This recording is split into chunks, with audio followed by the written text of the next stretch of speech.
大家好，我是周瑜。距离9月3号阅兵没几天啦，要把这一场阅兵看得更透，我建议要先看懂从1949年新中国成立以来的数次阅兵。10分钟带你火速梳理，划重点。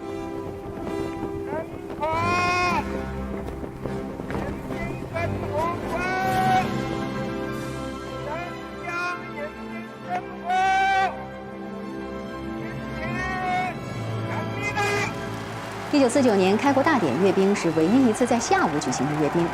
那时咱们的装备还是万国牌，99辆坦克、50辆装甲车和107辆运输车组成了坦克方队和摩托化步兵方队。走在最前面的是功臣号坦克，车号102。1948年攻打锦州时，步兵受阻，他连续5次投入战斗，为步兵开辟通路，立下了不朽战功。17架受阅飞机几乎是当时人民空军的全部家底儿。因为受阅飞机还在担负着值班任务，所以其中的2架野马和2架文士还携带了实弹，这在世界阅兵史上都非常罕见。当时为了壮大声势，9架野马在第1轮飞过去之后，跟在最后一波教练机后又飞了1次。这个故事你一定已经听过很多次了，但再次说起来依然感慨。之后连续10年国庆阅兵。1950年，新中国成立后的第1个国庆节阅兵，最壮观的就是骑兵部队驾驭着1900匹白马通过天安门广场。1951年国庆阅兵，罗马还在承担牵引火炮的工作，不过机械牵引火炮也已经出现。1954年国庆阅兵，骑兵部队最后一次接受检阅，首次出现了伞兵方队。2年之后，1956年国庆阅兵式上，重型迫击炮、加农炮、榴弹炮等一批国产新型火炮正式亮相。尤其是中国第1款国产主力加农炮，以及由此发展而来的56式85毫米加农炮。85毫米加农炮的出现，让中国正式告别了依赖外国火炮装备的历史，我们有了自己的钢铁之拳。1957年国庆阅兵式上，中国自行生产的喷气式轰炸机歼5喷气式战斗机首次受阅。当国产喷气式战机飞越天安门，毛主席高兴地对外国朋友说：“我们的飞机飞过去了。”歼5的首飞标志着中国迈入了喷气时代。1959年，新中国成立10周年阅兵，装备数量大大增加，受阅轻重武器装备绝大部分国产化。步兵方阵手中的枪变成了56式半自动步枪，取代了原本的万国牌枪械。首批国产32辆 T54A 坦克，就是后面大家熟知的59式坦克，也在这次阅兵亮相。他用拓荒开路的精神，写下了国产坦克历史的第1章。从1949年到1959年的历史说了很多啊，可能这些装备离大家现在都有点远了。用这么大的篇幅，是不是能让你真切感受到当年的筚路蓝缕呢？有了这足够的铺垫，接下来才更能体会到从如此艰难的起点出发，我们跑得有多快、多努力。1965年3月，中国决定研制洲际弹道导弹，钱学森主持制定地地导弹发展规划。1980年5月18号，东风5号洲际弹道导弹全程飞行试验取得圆满成功。大国长剑威慑苍穹，它标志着中国的战略导弹达到了新的水平。而在1984年新中国成立35周年国庆阅兵式上，东风就刮了起来，战略导弹方队首次参加阅兵，便震惊世界。东风3号、东风4号、东风5号3型弹道导弹通过天安门广场之后，东风5号也一直担负着我国核威慑的重任。当东风逐渐浩荡，战斗机的发展也在路上。1966年第1架歼七首飞，这个家族不断衍生发展。1984年的阅兵中，35架歼七呼啸而过。它是我国生产的一款单座单发超音速喷气式战斗机，人民空军上世纪60年代到90年代的绝对主力。体型小，重量轻，机动灵活，大量装备人民空军和海军航空兵。如果从服役开始算年纪的话，那么那一年18岁的歼七身边还有15岁的少年轰6，而后的每一次阅兵几乎都有轰6系列的身影。在当时，这是新中国成立后规模最大、装备最新、机械化程度最高的一次阅兵。受阅的28种武器装备全部由我国自行研制生产，基本实现了机械化，展现了中国国防力量的现代化建设成果。15年之后，1999年10月1日，在新中国成立50周年阅兵式上，各种装备逐渐开始显现出接近当前面貌的影子。由我国自行研制的99式主战坦克首次公开露面，这是中国第1款完全自主研发的第3代主战坦克。那可以说，99式坦克一亮相就已经达到了当时的世界一流水平。东风快递的送货范围也在扩大。亮相阅兵场的东风31作为中国首款采用固体燃料火箭发动机、能机动发射的远程弹道导弹，这标志着中国战略威慑能力的重大突破。到了新世纪，2009年举行的国庆60周年阅兵式上，受阅装备已经大多数接近世界先进水平。99式坦克升级为了99A， 强大的火力系统、先进的动力系统，防护能力十分出色。最关键的是高度信息化，体现了当时陆战装备的新水平。05式两栖突击车以及05式两栖步战车也正式亮相。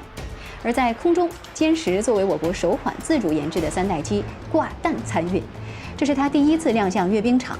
后续的10几年，它将一次次走进我们的视野，作为81飞行表演队蓝天仪仗的一员，炫舞蓝天。而他的兄弟还将写下战绩可查的故事。同时，在这一场阅兵上，歼11重型战斗机和歼10形成高低搭配，无人机方队首次亮相阅兵，15名首批歼击机女飞行员驾驶着教练机飞越天安门，空警2000预警机搭载相控阵雷达，实现360度空中监视。浩荡的东风也在继续鼓荡，东风31A 亮相，快递配送范围持续扩大。看到这儿，你一定已经无比鲜明地感受到我国武器装备从无到有、由弱到强，从单一型号到系列化发展的豪迈步伐。到了2015年9月3号，时间走到我们都很有共同记忆的阶段。新中国成立以来，首次举行以纪念抗战胜利为主题的胜利日阅兵。参加受阅的共有12000名官兵，27个地面装备方队和10个空中梯队，40多种型号，500余台装备接受检阅。所有的装备都是国产现役主战装备，其中84%是首次公开亮相。记住这个比例哦。新出现的装备我们越来越耳熟能详。这次阅兵上，空警500预警机完成了首次精彩亮相。它是继空警2000、空警200之后，中国自主研制的第3型预警机。歼15列装之后首次参加阅兵，也是我国阅兵史上第一次出现舰载机受阅梯队。这款我国自主研发的首型固定翼舰载战斗机，具备全空域、全海域精确打击能力。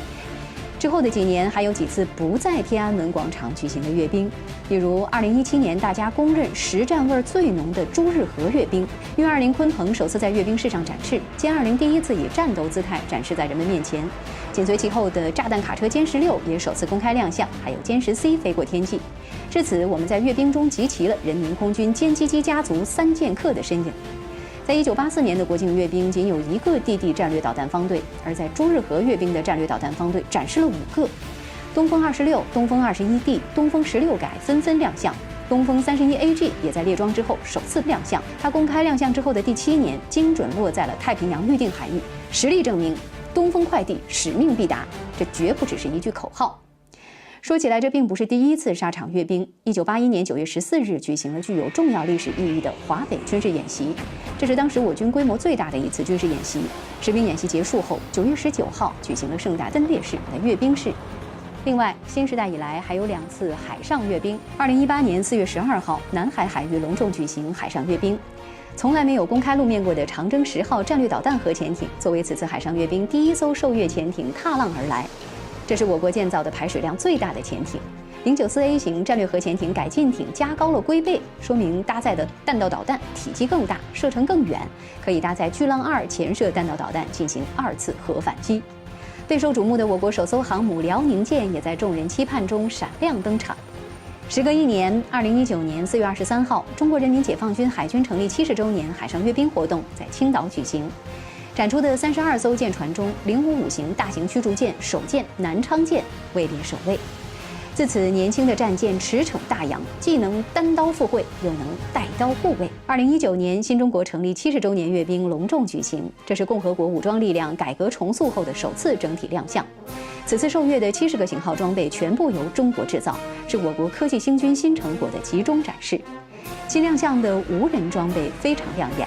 轰击2无人机，我国自行研制的中高空长航时察打一体无人机，有6个武器挂点，是执行边境巡逻、打击恐怖主义的有力武器装备。攻击11无人机，我国自主研发的无尾飞翼布局无人机，隐身性能好，续航时间长，攻击精度高，是战场上的隐形杀手。无侦8航空航天技术融合的新型临近空间装备，可以在天空和太空之间临近空间飞行，完成侦察任务，获取高分辨率的目标图像，并且能够自主返航。那同样在陆战方面也很出色，15式轻型坦克首次亮相，炮塔配备了顶置武器站，能优化高原山地作战，也能在江南水网密布的地域进行战斗，提升了我军轻型装甲力量。最吸睛的当然还是战略导弹方队。东风17高超音速导弹，全球首款公开亮相的高超音速武器，采用成波体弹头，突防能力极强。东风41洲际导弹，陆基机动式核威慑力量，射程覆盖了全球，精度和生存能力显著提升。真的是装备太多了，还有好多都来不及说。对了，还有就是这次阅兵上还留下了一首任谁一听都会燃起来的《钢铁洪流进行曲》。所以你还记得我刚才说的要记住的那个比例吗？今年的93阅兵新亮相的装备也非常多，你觉得会超过84%吗？再过几天见分晓。好了，就说到这儿了。诸葛亮在不在问题不大，国防军事方面的内容咱们随时来聊一聊。告辞。